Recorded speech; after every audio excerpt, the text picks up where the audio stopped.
Chers amis, bonjour. Nous sommes le samedi 2 octobre 2021. Il est 8 heures. Quelques news de l'Arménie, de l'Artsakh et de la diaspora arménienne. Artsakh, tout d'abord, donc le Mikhail Arzoumanian, ex-ministre de la Défense, a été nommé conseiller principal du président de l'Artsakh, Araïk Haroutunian. Donc Mikhail Arzoumanian avait, lors de la guerre de l'Artsakh, lors de la guerre de 44 jours, remplacé au pied levé le ministre de la Défense Jalal Haroutunian, grièvement blessé par un tir de drone, un tir de missile de drone, lors de la guerre de 44 jours en Artsakh. Mikhail Arzoumanian, qui a participé à toutes les guerres de l'Artsakh, était un militaire rompu, donc au chemin à la guerre. Donc là, il est devenu donc conseiller du président Araïk Haroutunian. L'Arménie a procédé à l'émission une monnaie commémorative à l'occasion du 30e anniversaire de la communauté des États indépendants, la CEI, avec une très très belle monnaie en argent. Sur la face, bien sûr, c'est le sigle de la CEI avec 30e anniversaire.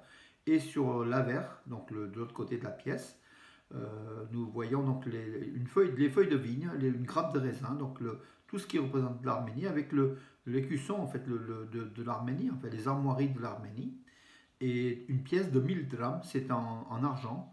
Je pense que la valeur de la circulation c'est plus que 1000 drams, donc voilà. Elle a été mise qu'en 500 exemplaires, donc avis aux collectionneurs. Gladys Birekedjan, donc la premier ministre des Galles du Sud, des Nouvelles Galles du Sud, donc c'est un État d'Australie, a démissionné. Donc Gladys Berejiklian oui, a annoncé sa démission de son poste de Premier ministre de l'État australien de Nouvelle-Galles du Sud, suite à une affaire, en fait, une affaire, donc l'un des membres de son groupe était, comment dirais-je, était mis en examen. Elle avait annoncé, dès qu'il y a une mise en examen, je démissionne, c'est ce qu'elle a fait. Peut-être qu'elle reprendra après le cours de la politique, voilà.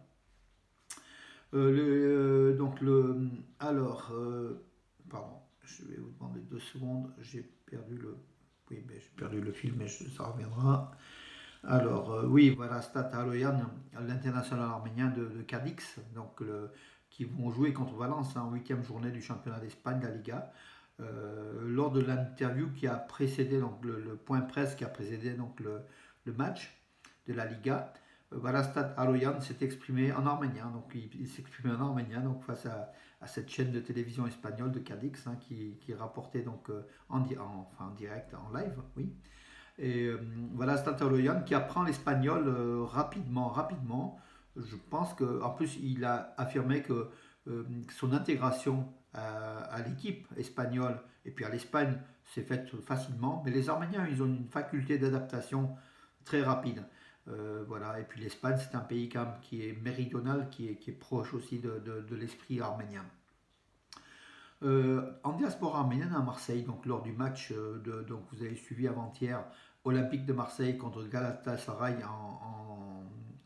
comment dirais-je, en Ligue, en UEFA League, Europa League, pardon. Ce match qui s'est terminé par 0-0, il y a eu des incidents, bien sûr des supporters turcs, à peu près 6000 supporters turcs venus de France surtout, peut-être d'Allemagne aussi, qui effectuait des signes de louverie, donc organisation interdite, dissoute en France, avec des drapeaux turcs et un drapeau ou quelques drapeaux azéris.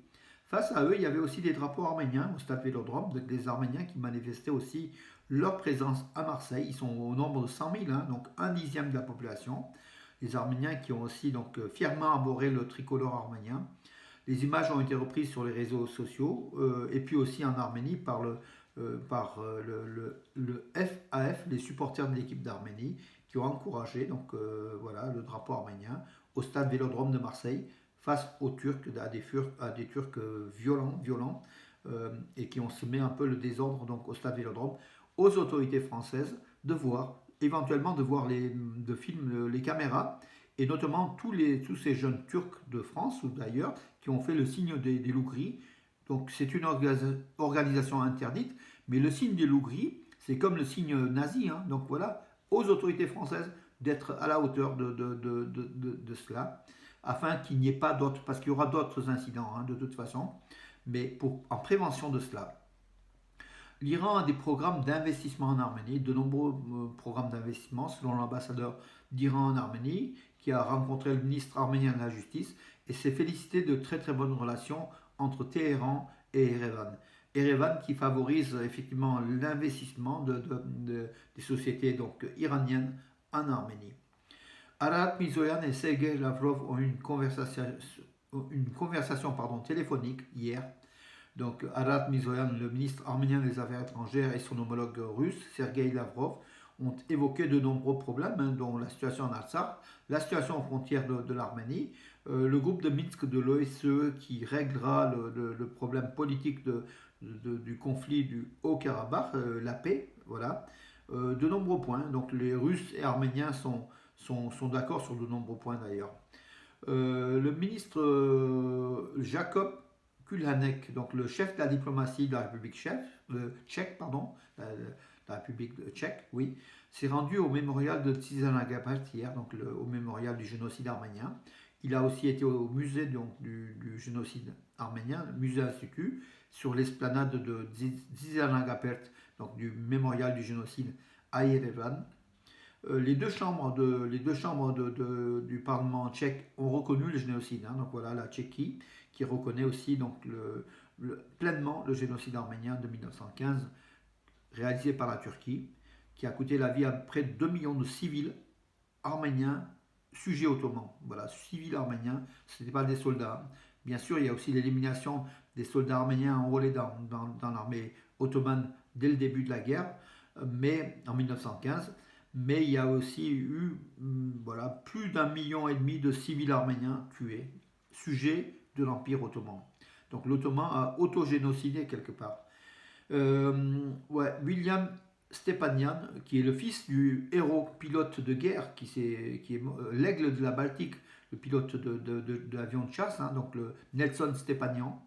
Il a donc été honoré, Wilson Stepanian, donc le fils de ce héros, de la médaille de Nelson Stepanian, décernée par l'Arménie. Ça a été remis par le conseiller de militaire de l'ambassade d'Arménie à Moscou, Armen Lalayan, voilà. Une médaille qui revient pleinement donc, à cette famille Stepanian, avec ce Nelson Stepanian, double héros de la guerre, de la Seconde Guerre mondiale, double héros d'Union soviétique, Nelson Stepanian. Ça a été remis à sa fille, donc pour le fils, donc pour William Stepanian. Voilà. L'Azerbaïdjan qui a revu à la hausse de quelques membres, donc au lieu de 2904 au mois de juillet, ils sont à 2907 tués et 7 disparus lors de la guerre de 44 jours en Artsakh. Mais les chiffres réels, c'est bien plus. Nous avons une estimation qui dépasse les 10 000, sur des témoignages de soldats arméniens qui étaient au front, notamment dans la région de Mardouni et de Chouchi et ailleurs. Voilà. Encore un Arménien champion d'Europe d'haltérophilie des moins de 23 ans, donc il s'appelle Garen Avakian, dans les 89 kilos. Il a remporté donc dans les U23, moins 23 ans, le titre de champion d'Europe. Voilà, encore une médaille.